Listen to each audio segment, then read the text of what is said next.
تو میت کے مال کا شریعت حکم یہ بیان کیا ہے کہ سب سے پہلے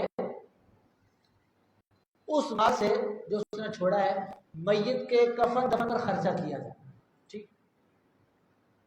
اس کے بعد اگر میت پر کوئی قرضہ تھا تو اس کے مال سے اس کے قرضے کو ادا کیا جائے، اگرچہ وہ قرضہ ادا کرنے میں ساری رقم خرچ ہو جائے. قرضہ پہلے، قرضے کے بعد اگر کچھ بچتا ہے تو اگر اس نے کوئی جائز وصیت کر رکھی تھی تو اس کی اس وصیت پر عمل کیا جائے گا. مطلب یہ کہ 1/3 سے کم وصیت تھی، کیونکہ 1/3 تک وصیت جائز ہے. اگر کسی نے یہ وصیت کر دی کہ میرا سارا ہی مال مسجد کو دے دینا ہے، فلاں جگہ سارے مال کی وصیت کر دی، تو یہ 1/3 سے زائد کی وصیت ہے نا. تو 1/3 مال تک تو وصیت جائز ہوگی، لیکن 1/3 سے زیادہ مال کی جو وصیت کی وہ جائز نہیں. البتہ اگر سارے ورثہ بالغ ہیں، عاقل ہیں، سب اپنی خوشی سے اجازت دیتے ہیں ہم راضی ہیں، ہمارے مرحوم کی خواہش تھی، ٹھیک ہے پورا کر دیا تو ٹھیک ہے. لیکن اگر کوئی ایک بھی نابالغ ہے تو اس کا حصہ الگ کرنا ہوگا، کیونکہ نابالغ تو اجازت دے نہیں سکتا.